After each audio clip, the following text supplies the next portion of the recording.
اعوذ باللہ السمیع العلیم من الشیطان اللعین الرجیم بسم اللہ الرحمن الرحیم الحمد للہ الذی ذکرہ شرف للذاکرین وطاعتہ نجات للمطیعین وحمدہ عز للحامدین وشکرہ فوز للشاکرین والصلاة والسلام على سید الانبیاء والمرسلین ابی القاسم محمد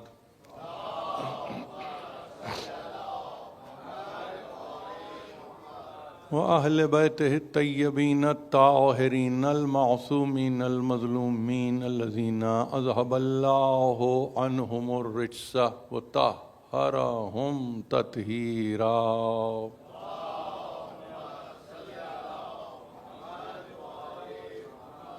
اما بعد فقد قال اللہ سبحانہ وتعالی فی محکم کتابہ الحکیم وانہ لتنزیل رب العالمین نزل بہ روح الامین علی قلبک لتکون من المنذرین. صلوات.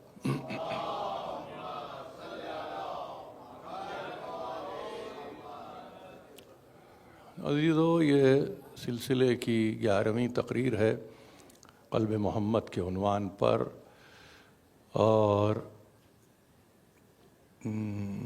توجہات آپ کی مسلسل مبذول ہیں. جس حد تک میں خدمت انجام دے سکتا ہوں دے رہا ہوں، اور آپ سے مطالبہ یہ ہے یا گزارش یہ رہے گی کہ آپ بھی اس سلسلے میں اپنی معلومات کو خاص طور پر کتاب الہی پر مرکوز کرتے ہوئے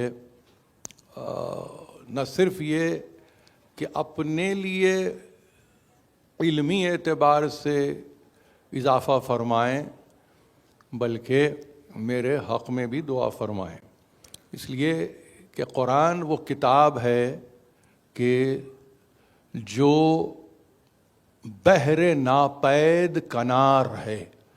یعنی آپ اس کی نہ وسعتوں کو سمجھ سکتے ہیں اور نہ ہی آپ اس کے تعمق کو جان سکتے ہیں، نہ اس کی پہنائیوں سے واقف ہیں، نہ اس کی گنجائشوں سے آپ آگاہ ہیں. اور جہاں یہ کیفیت رہتی ہے تو وہاں پر انسان اپنے آپ کو ایسا محسوس کرتا ہے جیسے کہ وہ کچھ جانتا ہی نہیں ہے. حقیقت امر یہ ہے، قرآن ایک دفعہ آپ کے سامنے کھل جائے تو ایسا نہیں ہے کہ معانی اور مفاہیم کے دروازے کھل رہے ہیں. آپ کہہ رہے ہیں کہ تو دریچے کھل رہے ہیں، علوم کے دریچے کھلتے چلے جا رہے ہیں. اور انسان اتنا آگے بڑھ جانے کے بعد بھی اور اس دور میں آ جانے کے بعد بھی وہ محسوس یہ کر رہا ہے کہ ہم تو شاید ایک قدم بھی آگے نہیں بڑھے ہیں. یہ حقیقت امر ہے، اور اس کو فقط میرے کہنے کے نتیجے میں قبول نہ کیجئے. دنیا کے بہترین آتھرز کا مطالعہ کیجئے. اگر وہ علوم شرق کے ہیں تو ان کو پڑھ لیجئے، جو مغربی علوم کے ماہر ہیں ان کو دیکھ لیجئے. مخصوص کسی علم پر کوئی نگاہ رکھتا ہے اس سے پوچھ لیجئے. کسی ایسے برانچ آف نالج کو اگر زیر بحث کوئی لاتا ہے تو اس سے بھی آپ انکوائر کر لیجئے. آپ محسوس یہ کریں گے کہ جیسے ہی قرآن ان کے سامنے کھلتا ہے تو وہ یہ کہتے ہیں کہ ہم تک تو یہ مطالب پہنچے ہی نہیں، ہم نے تو اپنی تحقیق و تفتیش میں ان زاویوں کو پیش نظر رکھا ہی نہیں. عرض گزارش یہ ہے کہ علوم کی سطح پر اگر انسان یہ چاہے کہ اس کا علم مکمل کہلائے تو اسے قرآن سے رجوع کرنا ہوگا. عقیدے اور عقیدت کی بنیاد پہ نہیں کہہ رہا ہوں، حقیقت کی بنیاد پر کہہ رہا ہوں.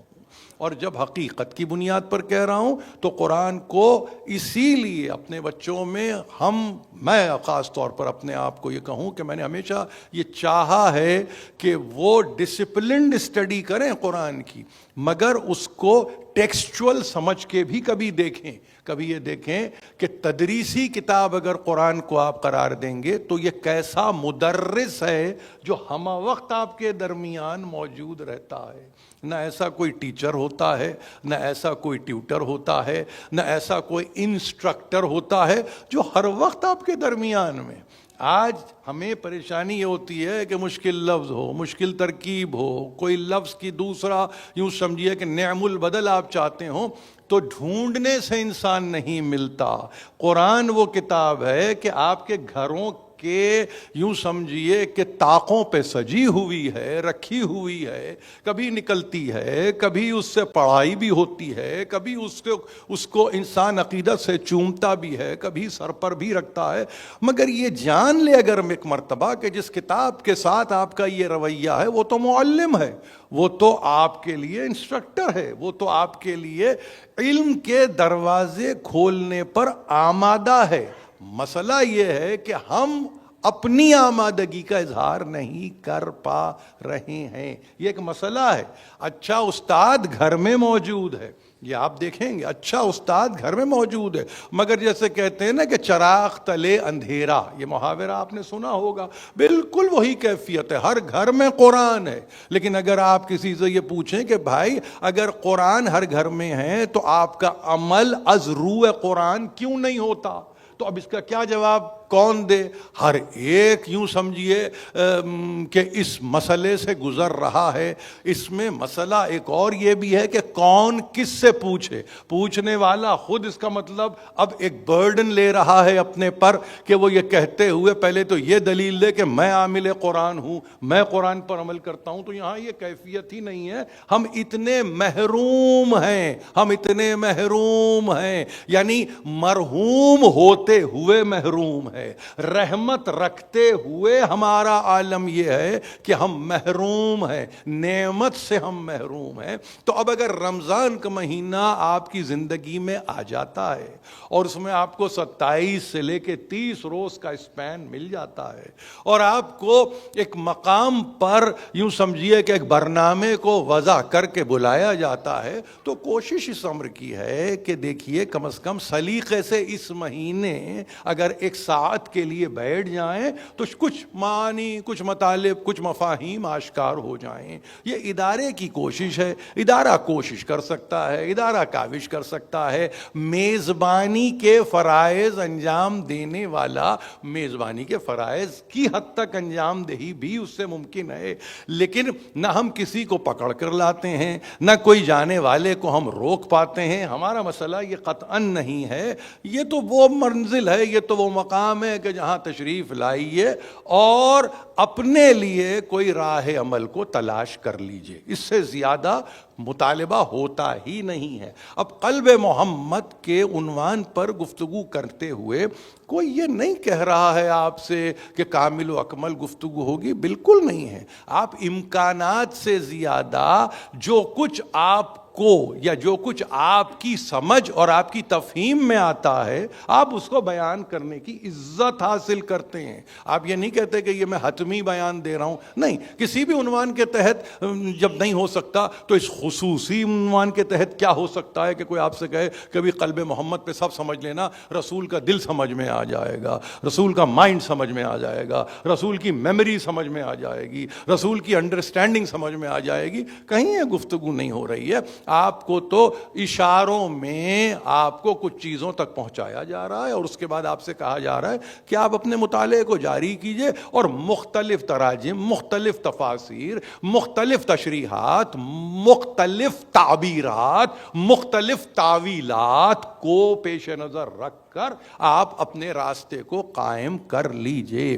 یہ کوشش ہے. آ جائیے. ہمارے پاس وقت کی ایک اہمیت اور میرے پاس یہ بھی کہ میں گزشتہ 3 دنوں سے کم از کم آپ کا میں نے زیادہ وقت لے لیا ہے، لیکن اب آپ کے کام کے دن شروع ہو رہے ہیں، پھر آپ مصروف ہو جائیں گے اور وہ آپ کی مصروفیت ظاہر ہے کہ ایک ہفتے پر محیط ہوگی، مبنی ہوگی. لہٰذا اختصار سے کام لوں گا اور چاہوں گا کہ ذرا سا ہم کچھ چیزوں کو اور دیکھ لیں. دیکھیے کل عبادت ہے، یہ کل عبادت ہے۔ 5 بجے سے تو یہاں پہ آنے والے آ جاتے ہیں، اور مجھ سے پہلے تک سوسخانی کو سننے والے ظاہر ہے وہ موجود رہتے ہیں، اور پھر سوسخان حضرات اپنے مقام پر یوں سمجھیے کہ اپنی ذمہ داری کو نبھا کر وہ یہ ممبر میرے حوالے کر دیتے ہیں۔ میں ہر یعنی گفتگو کرنے والے، اب وہ تحت میں کر رہا ہو، لہن میں کر رہا ہو، وہ قرآن کی قرأت کر رہا ہو، میں ہر ایک کو غور سے سنتا ہوں، اس لیے کہ کچھ راہیں میرے لیے بھی نکلتی ہیں۔ دیکھیے ابھی آج یہاں پر میں بیٹھا اور میں نے سنا کہ سورہ انفطار کو ظاہر ہے کہ پڑھنے والے نے پڑھا، اور بہت ہی اچھے طریقے سے انسان بساط بھر کوشش ہی کر سکتا ہے، توفیق اس کی جانب سے ہے، اور ظاہر ہے کہ بھروسہ بھی اسی پر ہوتا ہے۔ جہاں توفیق ہے وہاں توکل بھی ہے، یاد رکھیے، جہاں توفیق ہے وہاں توکل بھی ہے۔ اپنے آپ کو اس کے حوالے کر دو، اب بھروسہ کر دیا، اب ظاہر ہے کہ اس کی طرف سے مدد آ جائے گی۔ گھبرانا نہیں، وقت کو اپنے وقت میں ناپنے کی ضرورت نہیں ہے کہ وہ مدد کب آئے گی۔ آپ نے توفیق کے ساتھ توکل کو قائم کیا، آنے والا وقت خود آپ کے لیے مددگار بن جائے گا۔ یہ یہاں بھی مسئلہ ہے، دنیا میں جہاں کہیں ہے اس وقت یہی مسئلہ ہے۔ بھروسہ کرو اللہ کی ذات پر، کامل بھروسہ کرو، گھبرانے کی ضرورت نہیں ہے، گھبرانے کی ضرورت نہیں ہے۔ انفطار ظاہر ہے کہ یہ پڑھ رہے تھے، اور اس میں جو آیت میرے ذہن میں رہ گئی، یا ایھا الانسان ما غرک بربک الکریم الذی خلقک فسواک فعدلک فی ای صورۃ ما شاء رکبک۔ یہ ایک آیت ذہن میں رہ گئی، اور جیسے ہوتا ہے نا کچھ چیزیں چسپاں ہو جاتی ہیں آپ کے ذہن میں۔ اب وہ اس موضوع سے کتنی متعلق ہے وہ تو آپ دیکھ لیں گے تھوڑی دیر میں، مگر میں نے اپنے تئیں یہ سوچا کہ یہ آیت کو پڑھا انہوں نے، کیا کریم ہے پیدا کرنے والا، کیا رحیم ہے پیدا کرنے والا، کہ جہاں پر انسان کے تعلق سے گفتگو کرتے ہوئے اور اس کی یعنی دھوکہ باز طبیعت کو سامنے رکھتے ہوئے، طبیعت فریبندہ ہے، یہ ایک لفظ ہے، یعنی وہ فریب دیتا ہے، وہ دھوکہ دیتا ہے، اور وہ فریب اور جب دھوکہ دیتا ہے تو وہ اصل میں اپنے آپ کو دے رہا ہے، پیدا کرنے والے کو دھوکہ نہیں دے رہا ہے۔ قرآن یہ کہہ رہا ہے اے انسان، مخاطبہ انسان سے ہوا، یا ایھا الانسان ما غرک بربک الکریم، تجھ کو کس شے نے دھوکے میں رکھا ہے اب تیرے اپنے رب کے متعلق سے جو رب کریم ہے۔ یعنی کریم، رب کریم صفت تو کوئی بھی رکھی جا سکتی تھی۔ یہ جو سوچنے کی بات ہے، ظاہر ہے کہ میں نے بھی سوچا، آپ بھی سوچیں گے، اور اس کو پڑھنے کی بھی ضرورت ہے، چونکہ بحیثیت طالب علم میرے مطالعے میں رہتی ہیں چیزیں تو میں اس کو دیکھتا رہتا ہوں۔ تو رب کریم ہے، ایسا کہ جو اپنے انعام و اکرام سے نوازے جا رہا ہے، اپنے لطف و کرم سے آپ کو فیض کام کیے جا رہا ہے۔ نتیجے میں آپ شاد کام ہوتے ہیں یا نہیں وہ آپ کا مسئلہ ہے، فیض اس کی بارگاہ سے جاری ہے۔ اب اس فیض کے نتیجے میں اگر آپ شاد کام نہیں ہو رہے ہیں، یہاں شاد کا مطلب کوئی ڈھول بجانا نہیں ہے، یہاں شاد کا مطلب کوئی غنا کی منزل پہ آنا نہیں ہے، یہاں شاد کا مطلب کیا قلبی مسرت بھی اٹھا سکتے ہو کہ نہیں اٹھا سکتے؟ تمہارا رب تو کریم ہے، اس کے تو الطاف و عنایات کا یہ عالم ہے کہ وہ ختم ہونے والے ہی نہیں ہیں۔ کس شے نے آخر، سوال ہے نا، کس شے نے آخر تجھے اپنے رب کریم کی بابت دھوکے میں ملوث کر رکھا ہے، فریب دے رکھا ہے؟ وہ آخر کیا شے ہے؟ اور وہ تو وہ ہے الذی خلقک، جس نے تجھے پیدا کیا ہے، فسواک، تجھے درست کیا ہے، فعدلک، تجھ کو معتدل بنایا ہے، اور پھر یہی نہیں، فی ای صورت ما شاء رکبک، جیسا جس صورت میں ڈھالنا اس نے چاہا اس کو اسی ترکیب میں پابند کر دیا ہے۔ اس کی حکمتوں کا تو یہ عالم ہے جو تیرے درستگی کے تعلق سے، تیرے سنوارے جانے کے تعلق سے، تیرے مزاج کے اعتدال کے تعلق سے، تیری تشکیل کے تعلق سے نہیں، تیری ترکیب کے تعلق سے، تیری مصوری کے تعلق سے. آپ اٹھا کے قرآن کو دیکھیں گے، معن میرے دل میں آیا اور یہ خیال آیا ہے کہ یہ وہ منزلیں ہیں کہ جس کے لیے ٹرانسلیٹر لکھ رہا ہے کہ وہ کریٹر بھی ہے، وہ تجھے ایسی صورت میں ڈھال رہا ہے جس کو انگریزی نے، اگر میں صحیح ریکال کر رہا ہوں تو وہاں لفظ فیشن استعمال کیا ہے، جس لفظ کو آپ اپنی زندگی میں کسی اور طرح استعمال کرتے ہیں. وہاں کامنٹیٹر یہ کہہ رہا ہے کہ ہی فیشنڈ یو. یہ دیکھیے، آپ کو ورب کو لے کر اس کو ماضی کا حصہ بنا کر آپ کی استواری کو سامنے رکھ کر یہ کہہ دیا گیا کہ دیکھو یہ وہ ہے جس کے نتیجے میں آخر میں تم سوفسٹیکیشن کی منزل پر آتے ہو. اور وہ سوفسٹیکیشن فقط ایسا نہیں ہے بلکہ کیفیت یہ ہے کہ وہ کریشن سے لے کر، یعنی کریٹر سے ہے، وہ تمہاری تخلیق کرتا ہے اور تمہیں صحیح معنی میں اعضاء و جوارے دے کر متناسب بنا کر سیمیٹریکل کر دیتا ہے. انگریزی کا ترجمہ کرنے والوں کے لیے کوئی لفظ نیا نہیں ہے، آپ غور سے پڑھیں گے تو آپ کی سمجھ میں آ جائے گا. یعنی عہد جدید میں جو لفظ اب عیب بن رہے ہیں، قرآن مجید نے ان کے عیوب کو اجاگر نہیں کیا ہے بلکہ بہترین مخلوق سے ان لفظوں کو آراستہ کیا ہے اور کہا ہے لفظ معنی اگر بدلیں گے تو قصور تمہارا ہے. تم لفظوں کو غیر معتبر کر دیتے ہو. اپنی سطح کو اتنا بلند کر دو کہ لفظ کو اعتبار آ جائے، لفظ معتبر بن جائے. لفظ نہ صرف معتبر بنے بلکہ عبرت کے لیے آمادہ دنیا ہو جائے کہ ہاں ایسی صورت میں بھی سنوارا جاتا ہے انسان کو، ایسی صورت میں بھی تشکیل دیا جاتا ہے انسان کو. کس شے نے تجھ کو تیرے رب کے تعلق سے دھوکے اور فریب میں مبتلا کر دیا ہے؟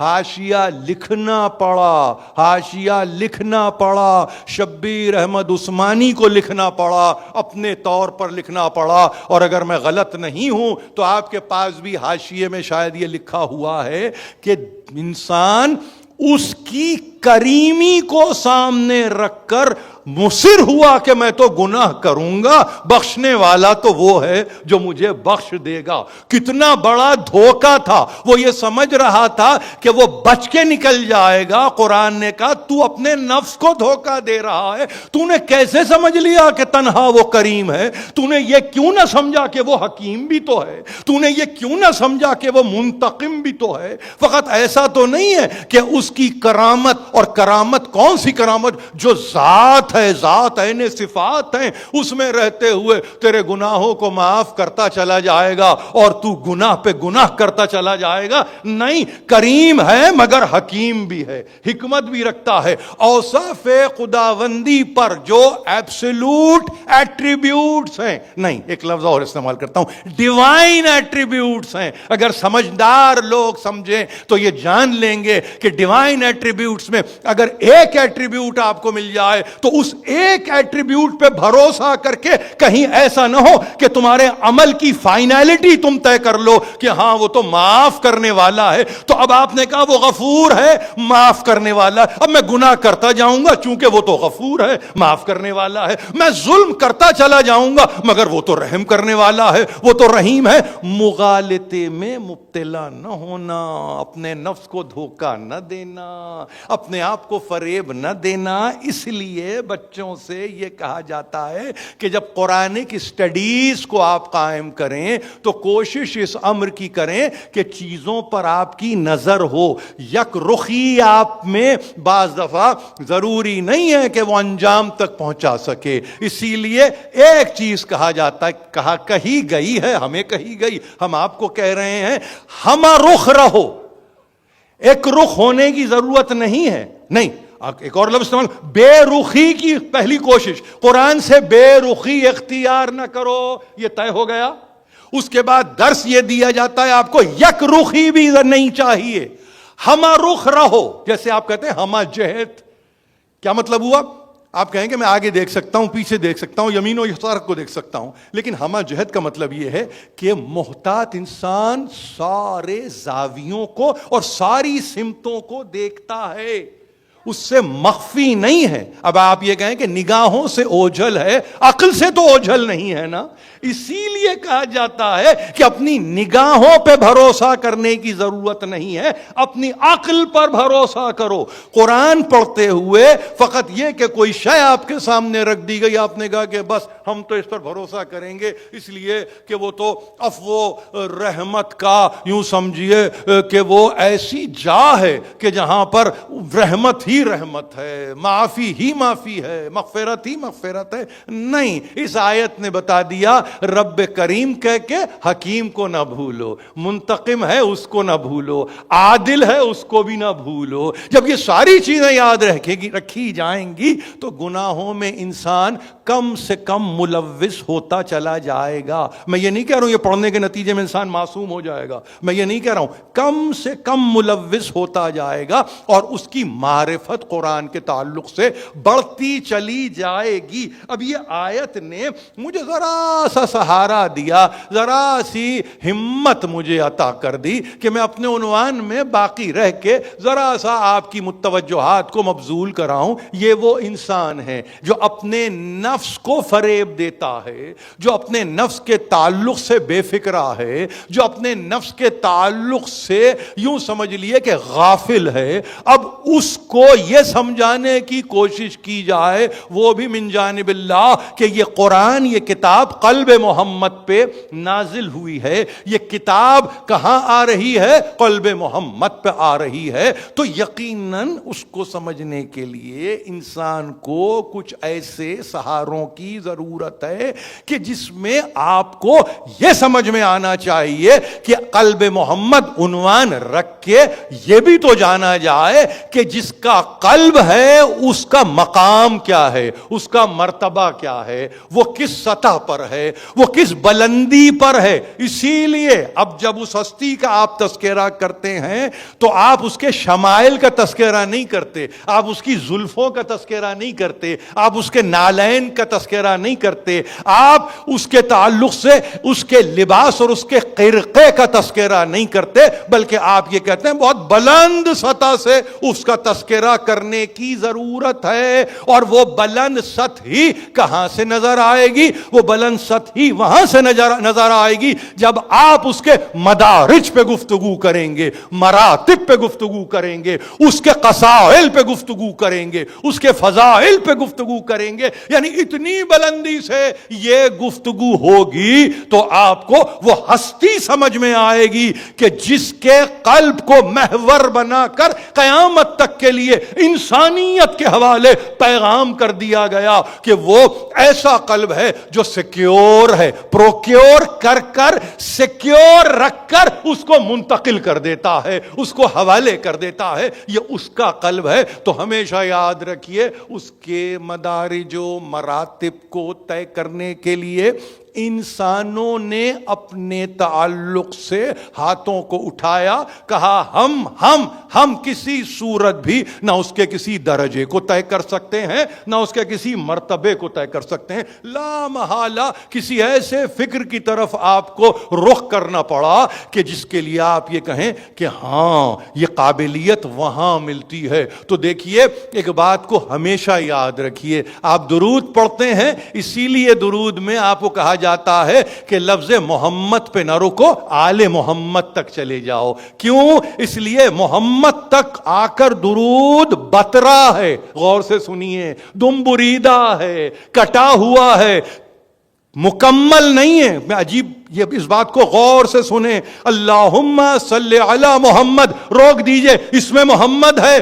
مگر خود محمد کہہ رہے ہیں یہ تو بترا ہے، یہ تو ختم نہیں ہوا، یہ تو مکمل نہیں ہوا، یہ تو بریدہ ہے، اس میں تو ابھی اور آگے بڑھنے کی ضرورت ہے. اس میں محمد آتا ہے، دنیا کہہ رہی ہے کہ فوراً درود پڑھو، یقیناً پڑھو، مگر رسول نے کہا یہ درود مکمل ہوگا وہ جس کا اپنا نام ہے، جس کی حمد و ثنا کرنے والا کیے چلے جا رہا ہے، جس کی تعریف مطلق ہے، وہ اپنے حبیب کی تعریف کیے چلے جا رہا ہے، اور حبیب کہتا ہے نہیں یہ تو بترا ہے، یہاں تک اگر درود پڑھا جائے تو انسان ایسے ہے جیسے کوئی ابتر میں کسی کو شمار کر رہا ہے، نہیں، اس کو مکمل کرو، اس کو کامل کرو، آل محمد کو شامل کرو، اس درود کو کامل کرو۔ کیسے؟ آل محمد کو شامل کر کے، یعنی کمال شمولیت چاہتا ہے، تکمیل آپ سے چاہتی ہے کہ شامل کرو۔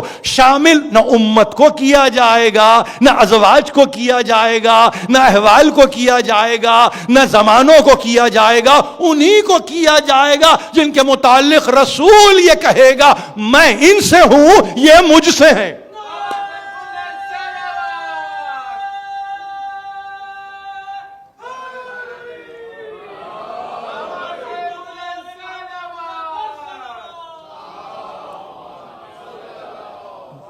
آپ کو آپ کے علماء نے درود کے باب میں جو جواز دیا ہے، وہ جواز کوئی فلسفیانہ نہیں ہے، وہ منطقی نہیں ہے، وہ منطقی نہیں ہے۔ جو جواز آپ کو دیا، وہ جواز یہ دیا کہ میرے نام پر رکنا نہیں، آل محمد کا تذکرہ ضرور کرنا، اس لیے کہ وہ کامل ہیں اور مجھ میں شامل ہیں۔ دیکھیے دو باتیں، یہ ہو گیا۔ اور اس کے ساتھ ساتھ یہ کمال اپنے مقام پر، یہ شامل حال اپنے مقام پر، اور جب یہ ہیں تو پوچھنے والے نے پوچھا ہوگا نا بھائی، آیتیں جب اترتی ہوں گی تو کچھ ذہن ایسے ہوں گے نا اس زمانے میں جو پوچھتے ہوں گے کہ یہ آیت میں تو تذکرہ آپ کا ہو رہا ہے، تو یہ یہاں آل کہاں سے آ گئی؟ تو ان کا کہنا یہ نہیں ہے کہ میں کہہ رہا ہوں، نہیں، جواز یہ ہے کہ ان کی تخلیق پہ جب نظر کرو گے تو تم یہ دیکھو گے کہ وہ ایک ہے نور، اور وہ نور وحدت ہے۔ بہت غور سے سنیے، یہ میرا نور، تیرا نور اپنی جگہ، یہ سب اپنی جگہ، واحد، احد، یکتا، یگانہ، سب اپنی جگہ، مگر یہ نور وحدت ہے، اور نور وحدت نمائندگی وحدانیت کی کر رہا ہے۔ آپ سمجھ رہے ہیں؟ نور وحدت بھی کسی شے کی نمائندگی کر رہا ہے، اور وہ وحدانیت کی کر رہا ہے، ذات احدیت کی کر رہا ہے۔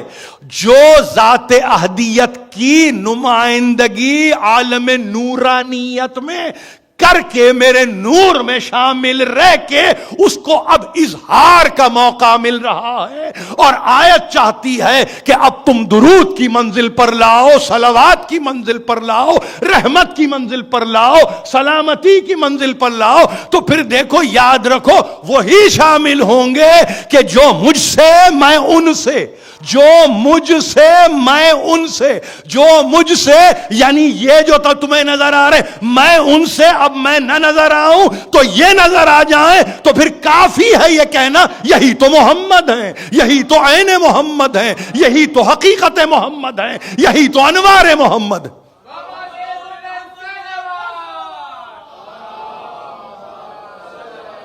اب جس کے قلب پہ قرآن آئے اور دنیا یہ کہے کہ ہاں ہم کو مدارج اور مراتب کو سمجھنا ہے، تو آپ یقین جانیے سمجھائے اب کوئی اور نہیں۔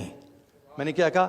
جو درود میں شامل ہے نا وہی سمجھائیں گے، کوئی اور نہیں سمجھائے گا۔ یہ یہاں تک مجھے کم از کم آنا تھا، اور اپنے بچوں کو بتانا ضروری ہے کہ ہم چیزوں کو سستا نہیں لیتے۔ آپ سمجھ رہے نا؟ کم قیمت لگا کے بہت سارا لے لو، اس سے فرق نہیں پڑتا، اس سے فرق نہیں پڑتا۔ آپ کوالٹی پہ کمپرومائز ہو جاتے ہیں۔ کوانٹٹی ہمیشہ یاد رکھیے، کوانٹٹی کے آگے مساوی کا نشان لگائیے، تو اگر آپ دیکھ رہے ہیں نا کہ وہاں قیمت آپ نے صحیح نہیں لگائی تو وہ کوانٹٹی جو ہے نا ایویپریٹ ہو جاتی ہے، رہتی باقی نہیں ہے۔ کوالٹی میں کیفیت یہ ہوتی ہے کہ کچھ آپ نے بیش بہا دیا، اردو زبان بھی ہے اس میں، کچھ فارسی بھی ہے، یہ میری ترکیبیں تھوڑی ہیں سب کی، بیش قدر کچھ ہے۔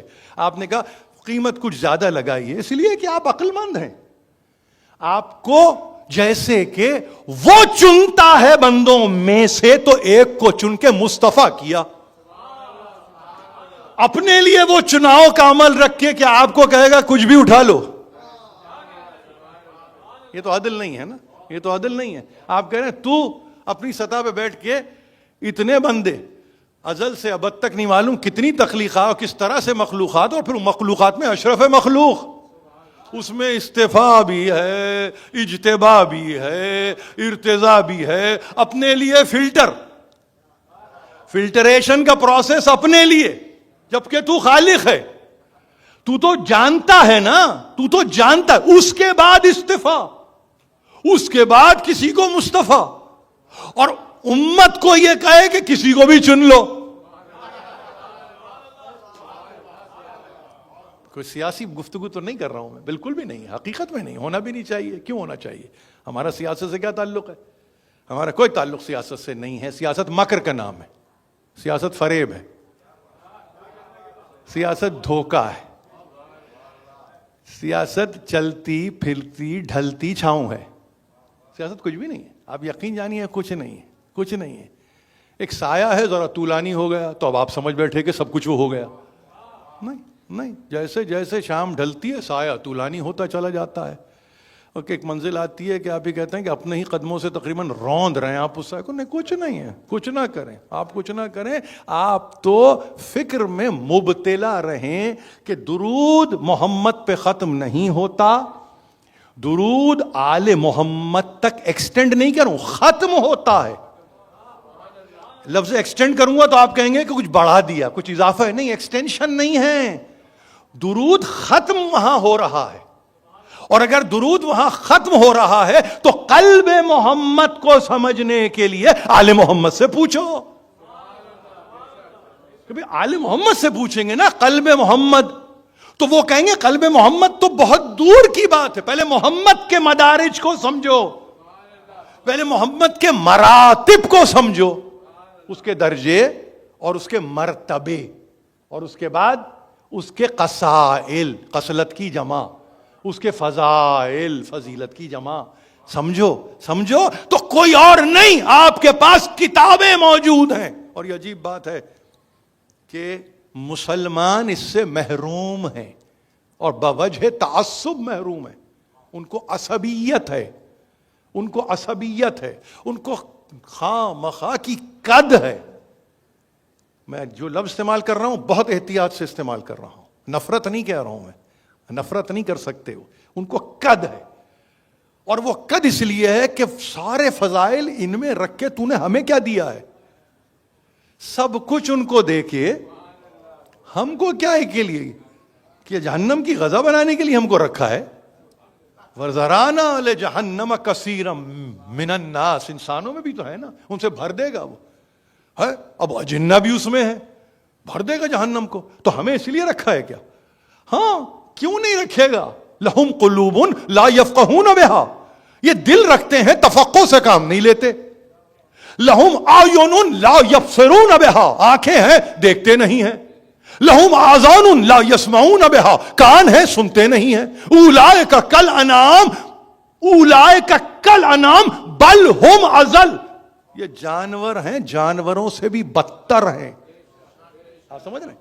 تو اب اگر آپ یہ کہیں کہ ہم تو قد رکھیں گے، تو قد اگر رکھیں گے تو قرآن تو فیصلہ کر رہا ہے، قرآن فیصلہ کر رہا ہے. قرآن کہہ رہا ہے کہ جانور ہیں، جانور سے بھی بدتر ہیں. دل رکھ کے جو تفقہ نہ کرے، اب اس سے کوئی لفظ نکلتا ہے جیورسٹ کے لیے تو وہ نکال لے، لیکن دل رکھ کے تفقہ نہ کرنا تو ایسا ہے جیسے دل پر ہی اعتبار نہ کرنا. دل دارائے تفقہ ہے، یعنی آپ یہ کہہ رہے ہیں کانٹمپلیشن کا بیس ہے، a seat for contemplation، ایک مسند سجی ہوئی ہے جس پہ بیٹھ کے آپ تفکر و تدبر سے کام لیتے ہیں. تو اگر رکھ کر تفقہ نہ کرے، آنکھ رکھ کر دیکھنے سے معذرت کرے، کانوں کو رکھ کر عذر سماعت پیش کر دے، تو پھر ایسوں کا انجام کار اصلاح میں نہیں ہے، جہنم کے حوالے کر دینے میں ہے. اور جب جہنم کے حوالے کر دیا تو بھر دیا جہنم کو. درود آل محمد تک انہوں نے کہا کسی سے نہیں، ہم سے پوچھو، ہم سے. اس لیے کہ ہم بتائیں گے وہ کون ہے تو اللہم صلی علی محمد عبدک ورسولک وصفیک ونبیک. یہ اب دیکھیے ایک ایک لفظ کو آپ غور سے دیکھتے چلے جائیں گے اور پڑھتے چلے جائیں گے اور سنتے چلے جائیں گے. پروردگار اپنی رحمت کو بھیج, اپنی رحمت کو بھیج. کہاں بھیج؟ اللہ محمد. درود نہیں رک رہا ہے, کہیں آپ کے سمجھ میں یہ نہ آئے یہاں تو آل محمد تو آیا نہیں. اس لیے کہ جس کے ان کے مرتبے کو اور ان کے درجے کو اگر ثابت کر دیا تو آل محمد تک اس کو خود بخود لے کے چلے جاؤ گے. اور ان کا درجہ, ان کا مرتبہ کیا ہے؟ پروردگار اپنی رحمت کو کس پر؟ محمد, جو تیرا عبد خاص ہے.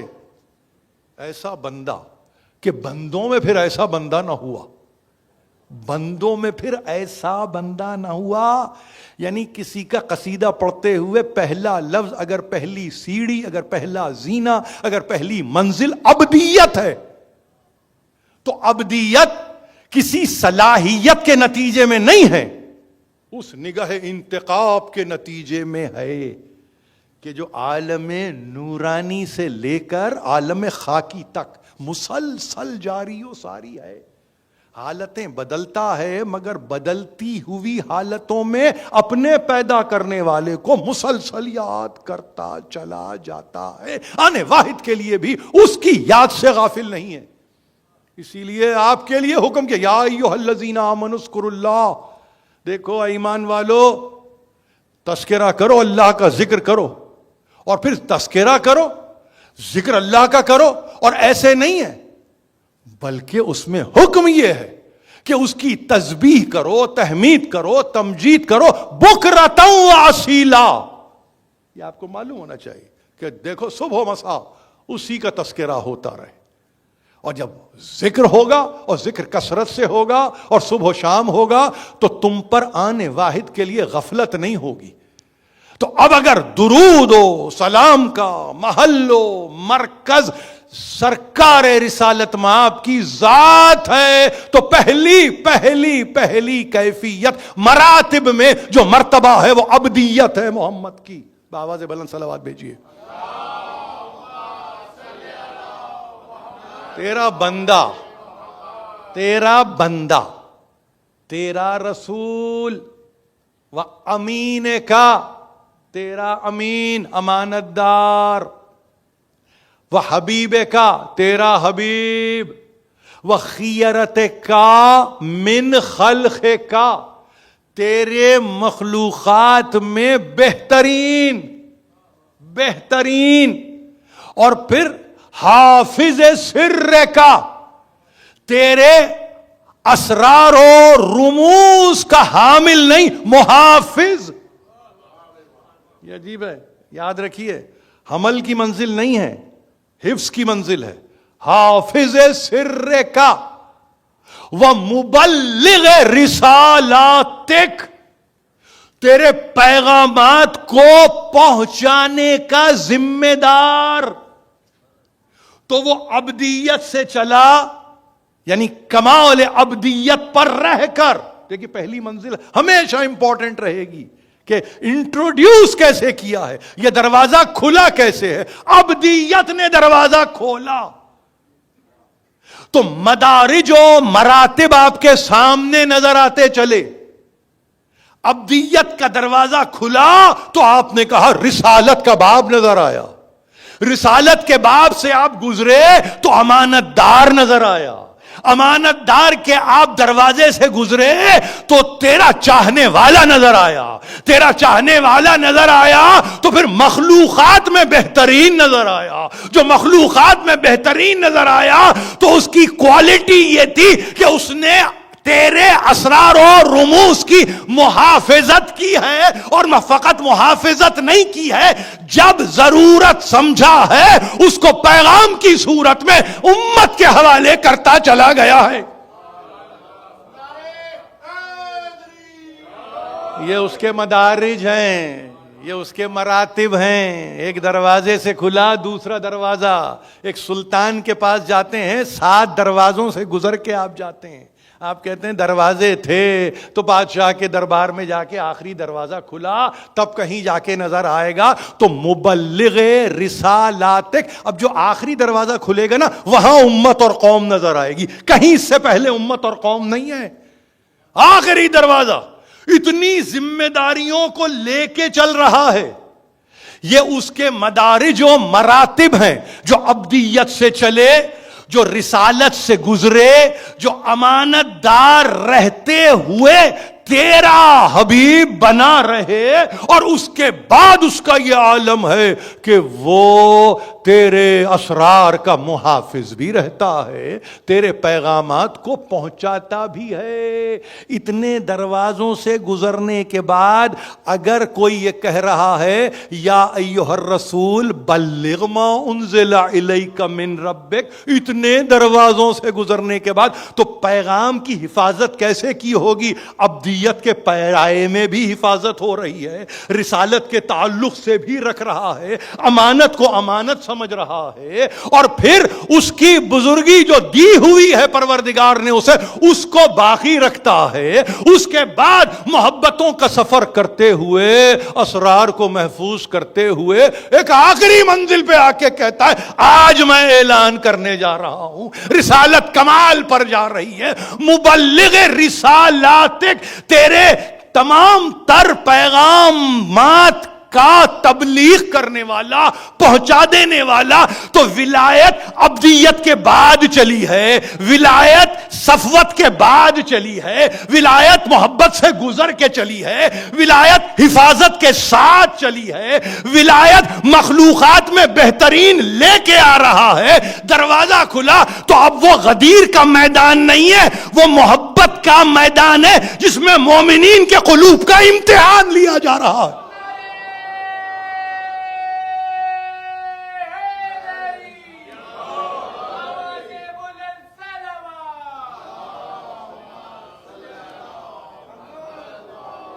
ہمیں کوئی نہیں سمجھاتا, خدا شاہد ہے, ہمیں کوئی اس طرح نہیں سمجھاتا کہ ہم نے یہ پیغام ولایت لیا کیسے.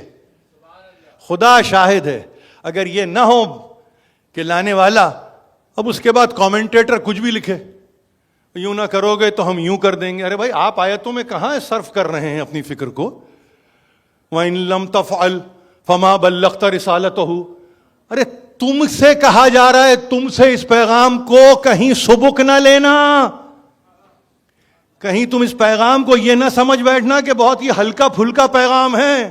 ہم نے بہت ہی احتیاط کے ساتھ اس پیغام کو پہنچایا ہے, اور یہ مراحل و مدارج و مراتب کو طے کر کے آیا ہے. ہر کس و ناکس سے ولایت کا پیغام نہیں دلوایا ہے.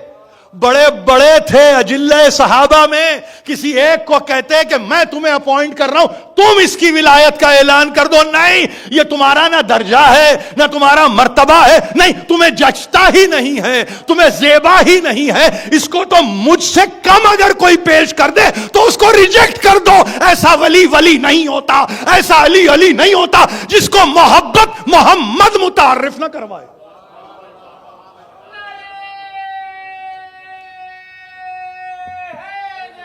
تو میری بات کو یاد رکھیے, اسی لیے بڑا مشکل ہوتا ہے ہمارے لیے.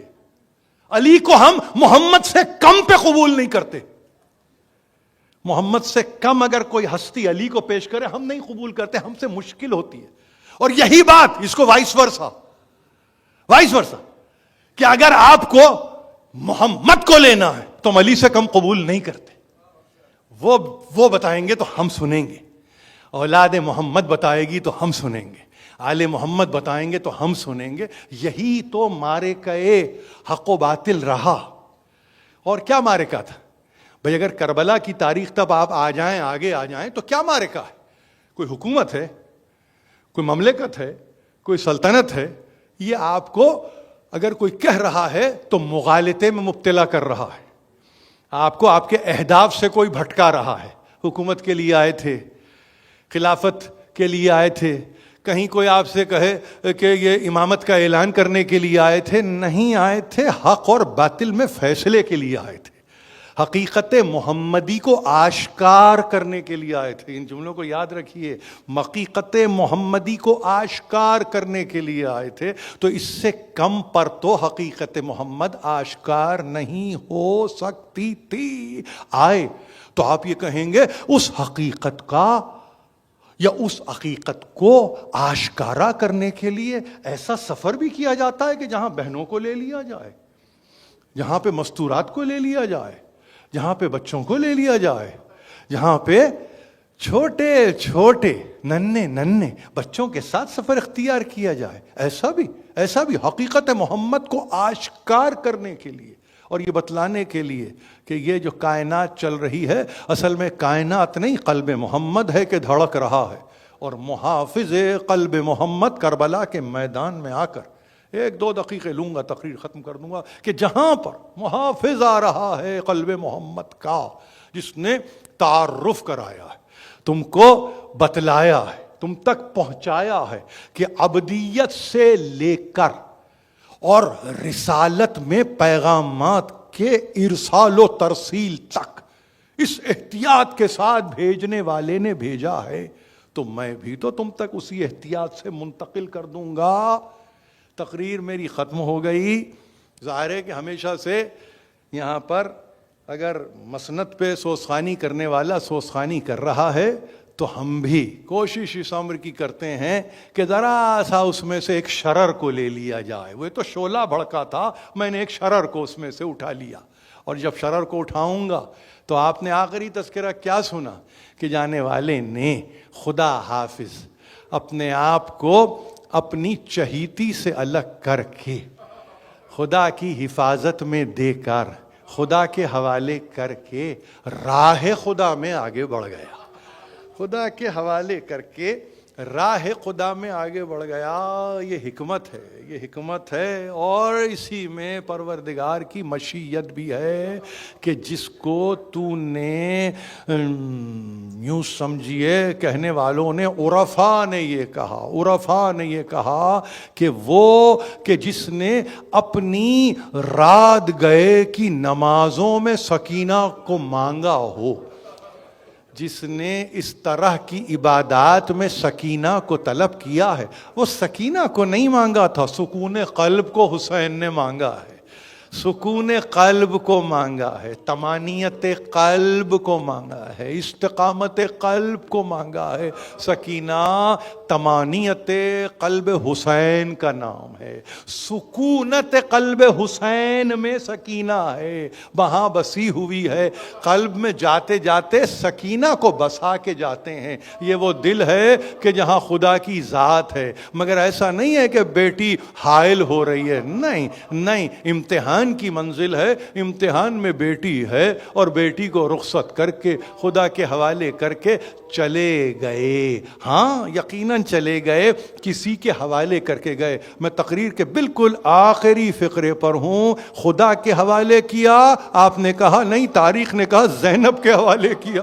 اب مجھے بتاؤ، کوئی اگر قدر و قیمت زینب کو سمجھنا چاہے، ایک طرف تو حسین کہے بیٹے تمہیں خدا کے حوالے کیا، دوسری طرف حسین ابن علی بچی کا ہاتھ اپنی بہن کے ہاتھ میں دے کے محافظ سکینہ بنائے، تو اب مجھے کوئی کہنے والا تو بتائے، کہہ کے بتائے مماثلت کیا ہے؟ مماثلت کیا ہے؟ ارے مماثلت اس سے سوا کچھ نہیں ہے کہ حفاظت میں دیا، یعنی خدا اب اگر اپنے مظہر لطف و کرم کا نمائندہ کسی کو بنائے گا تو وہ زینب اولیاء ہے جو نمائندہ مظہر جلال و جمال کبریا بنی ہوئی ہے۔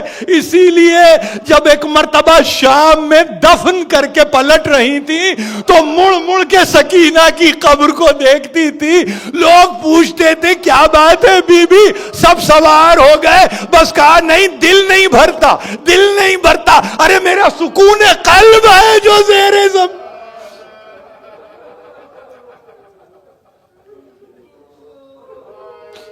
الہی و سیدی و مولایا و ربی، پروردگار اس قلیل توسل کو ہم سے قبول فرما۔